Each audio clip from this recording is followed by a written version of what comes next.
incredible performance, which is all the more incredible because of how consistently understated it is, where you really do feel like you see her seamlessly grow and transform from one person into another while never really losing a sense of that verisimilitude. There's this almost uncanny effect that this has in the film where by the end of it, you really are convincing yourself, well, this must be a different actress. There's no way I'm watching the same person who was playing the literal child at the film's beginning. And no small amount of credit is due to this entire production simply on the basis of how amazingly they carry off this story that is so fundamentally about simply watching this character grow and age and transform, principally because she doesn't actually get to do very much of anything else in the film in terms of having a active narrative part. It's a very passive role, forcibly so. Because this is about as far as we can possibly get from Baz Luhrmann's Elvis, with its brief romantic depiction of the impeccably clean, delicate, and unthreatening Elvis in Priscilla's bedroom,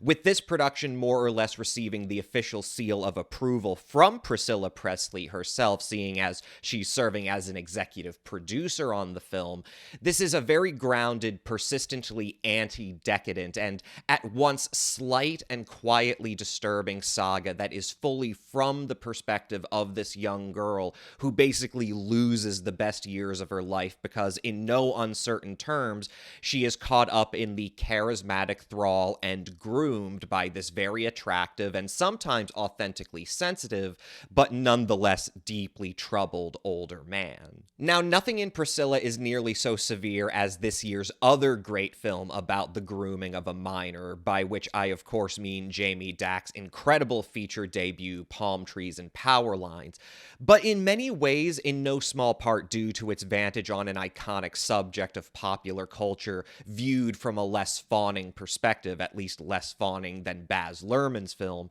Priscilla is arguably the more important film about the process of a minor being groomed that we're getting this year, precisely because how non-sensationalistic it is, especially for a celebrity biopic. Make no mistake, we definitely see presented here a very coherent thesis on Elvis Presley, here played by Jacob Elordi, as a classic example of a manipulative groomer. There are all sorts of small, creepy elements of this film from the very beginning that triggers our subtle awareness of not only how fundamentally untoward his relationship with Priscilla was,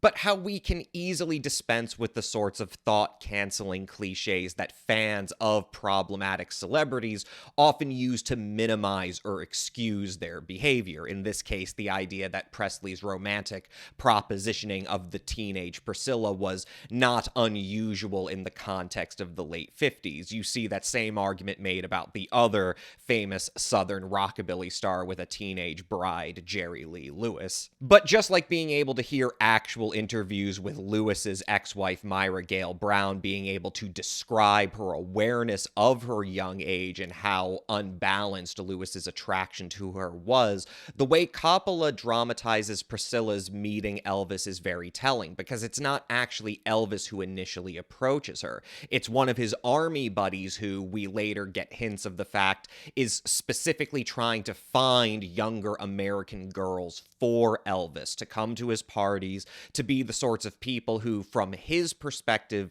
he can actually relate to as Americans, but from a more psychological perspective is clearly because another common thread throughout the film, Elvis is deeply turned off and threatened by the increasing confidence and independence of women his own age. This very same time when these sorts of age imbalanced relationships with minors was apparently not unusual, as the revisionists claim, is specifically one where there's clearly very deep changes going on in terms of perceptions of gender and the roles of women. And I think Coppola does a really good job of sort of painting not the unusualness of Elvis and Priscilla's relationship, but in fact the kind of hermetic apartness from the real changing world of values outside of their relationship. And Priscilla is nothing if not nuanced in this regard, even though Priscilla's parents are portrayed as being very cautious and guarded guarded and suspicious about Elvis's motivations and their daughter's future with him,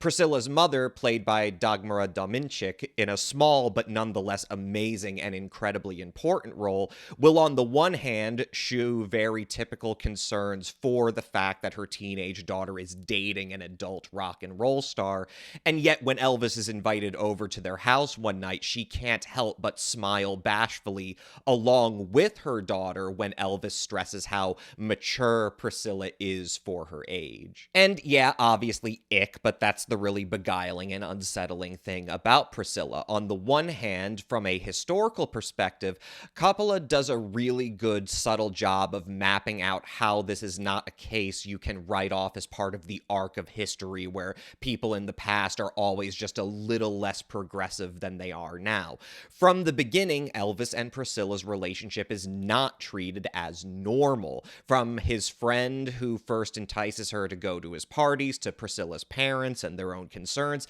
to Elvis's own family who keep Priscilla isolated inside the house at Graceland when she ends up moving to Memphis to be with him. Nobody in the movie treats this as a normal relationship. They treat it as something unusual, and either as something potentially untoward that demands careful trickery and mediation, or as something that you need to hide as much as possible from the public eye. It treats Elvis and Priscilla's relationship as something that, even at the time, was weird and backwards and has to be treated to a kind of conspiracy of silence. And then, on the other hand, why I say that Priscilla, while I think Palm Trees and Power Lines is the much more provocative and effectively rendered dramatic thriller in its own terms, why I think Priscilla is possibly a more important narrative about grooming to come out this year. Because for whatever you can say about Elvis's behavior throughout the film and all of the red flags we now recognize as hallmarks of grooming and an abusive relationship, from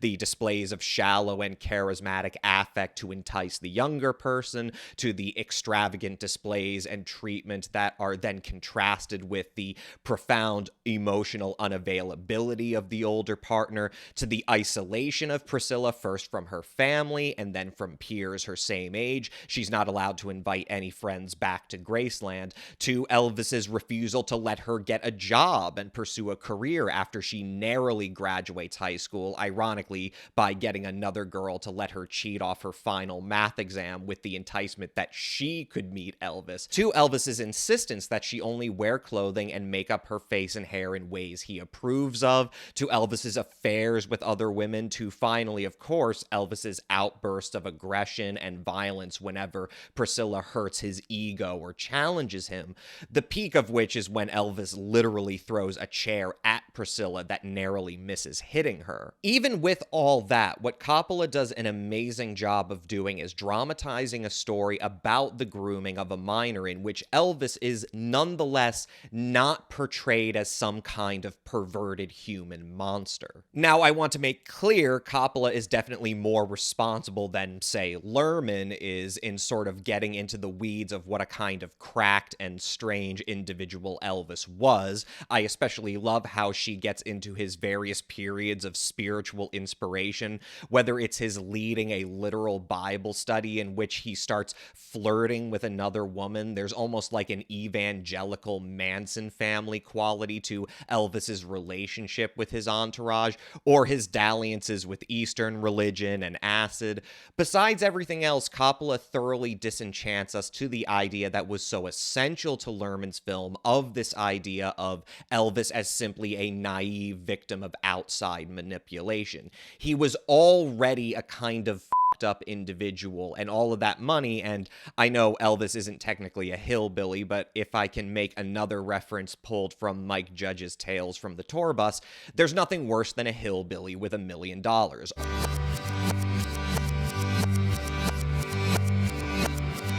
All that money has only magnified this guy's already problematic tendencies and fickle obsessions with himself. But there is an ironic implied dimension to the character that Elordi himself really brilliantly portrays, which is as a guy who, not to the same degree as Priscilla, but not entirely unlike her either, has had the best years of his life, the most positive or productive artistic ambitions he could have had, stolen away from him by this gilded cage of material decadence and drugs and this incredible isolating control over his life and decisions. And so, in as bad as Elvis's behavior and his treatment of Priscilla comes off, there is an extent to which you recognize the psychological and social complexity of what Coppola is dramatizing, where this is a story about grooming that doesn't fit into the convenient compartment where we treat grooming as simply a degenerate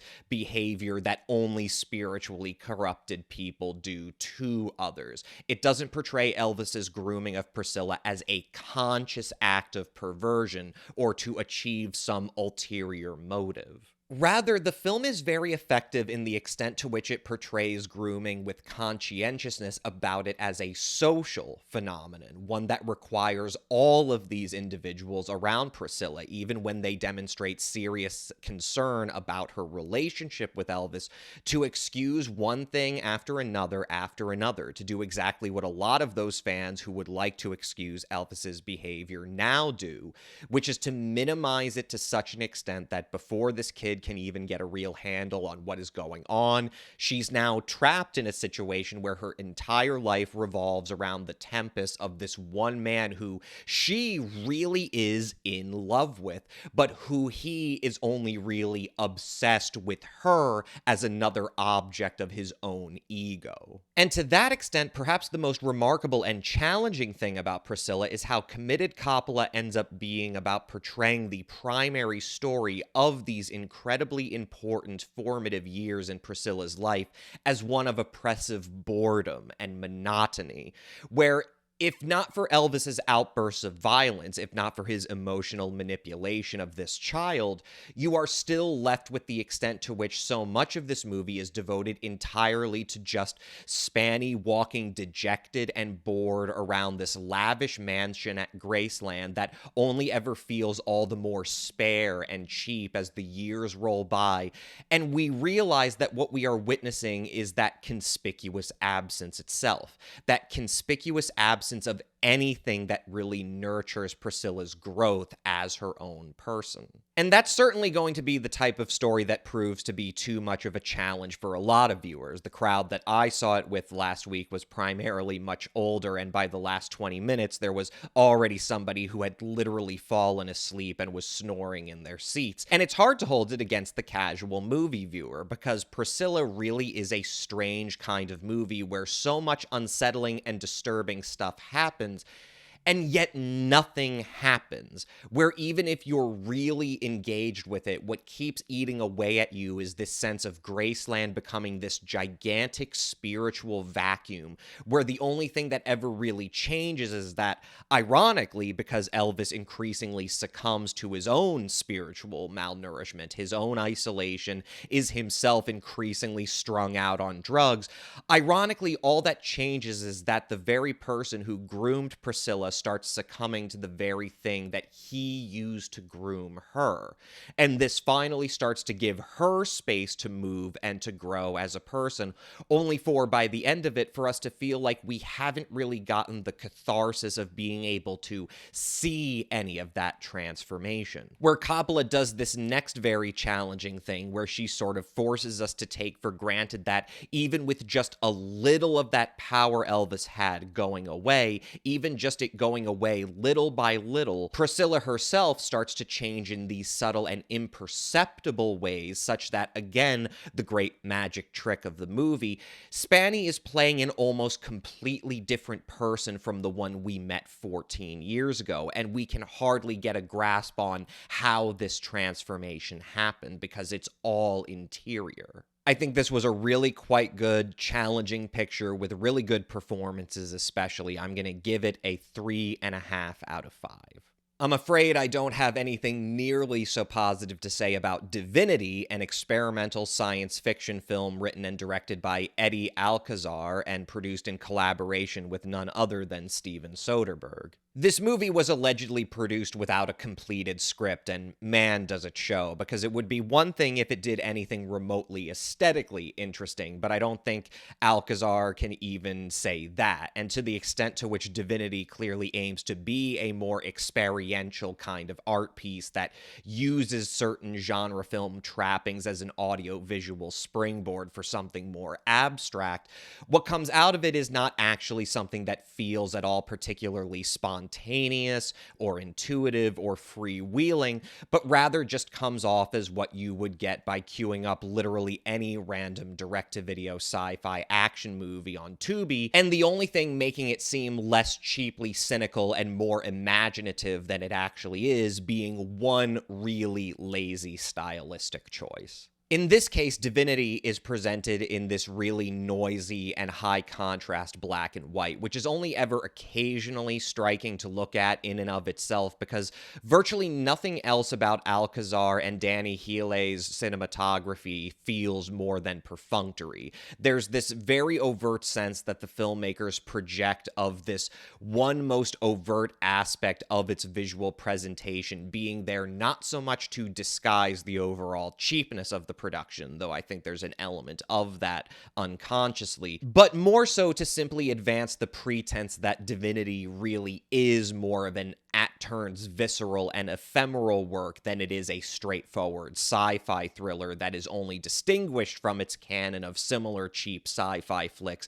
by the fact that Alcazar simply seeming to have the right connections so that he can fill his frame with exactly the kinds of superficial content that most direct-to-video mockbuster hacks can only dream of getting access to. The basic plot of Divinity is that the title is derived from a serum developed by a scientist played by Stephen Dorff, who lives in an isolated modernist mansion deep in a barren desert with his much younger sexual partner Lynx, played by pornographic performer Emily Willis. Divinity was a project originally developed by Dorff's father, who in turn is played by Scott Bakula, who died before he could finish it, and basically what Divinity does is that it's a fount of youth. It apparently not only rejuvenates the body and the mind, but when consumed in enough regular doses, can even transform people into hyper-aesthetic paragons of classical beauty. And this includes Dorff's brother, played by the bodybuilder Mike O'Hearn.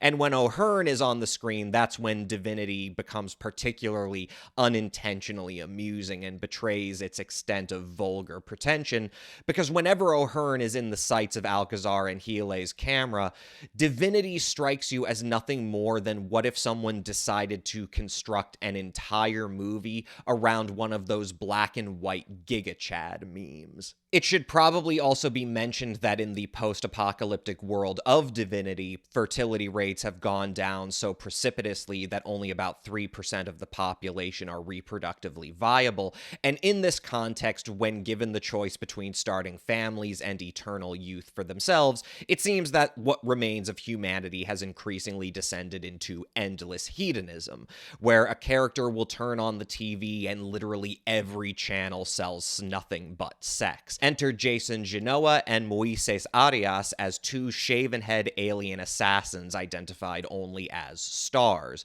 who descend to Earth in order to take Dorff's character hostage and punish him by hooking him up to an undiluted cube of pure divinity that slowly starts transforming him into a kind of demented Hulk. Meanwhile, in some kind of parallel dimension, there's also an organization called Purity, being led by Bella Thorne, who do absolutely nothing except deliver some of the worst performances of the year when handed Alcazar's absolutely interminably pseudo-cryptic dialogue, which of course immediately and fundamentally betrays Alcazar's assertion that this project was more or less unscripted. There's clearly a lot of scripting in Divinity. It's just that it's all almost universally terrible, even by the standards of clunky direct-to-video sci-fi movies. Here's how you know Divinity isn't just spontaneous and unscripted and simply very poorly scripted around a bunch of juvenile superficial bullshit.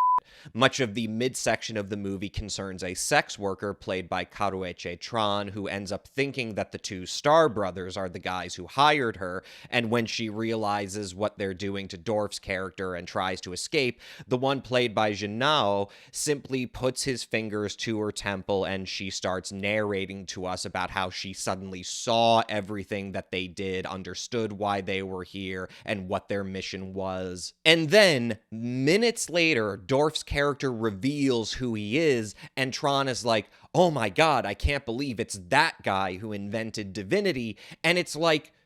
she would know who it was. You just explained that. You just explained what she did and why she would know that. In any other context, or at least without that pretentious high contrast black and white aesthetic, way more people that are now giving Divinity qualified positive notices would have no problem identifying this as a shabby, amateurish, navel-gazing production where you never once feel meaningfully invested in what's going on, much less in any of the characters, and in return for this profoundly inert, phoned-in, derivative apocalyptic sci-fi story, all you get is a protracted montage of content involving very conventionally attractive people, mostly standing around awkwardly and doing nothing. Which is clearly supposed to be generously the point of Divinity, of pushing the pornographic landscape of popular culture and social media to this self-parodying, sickening extreme,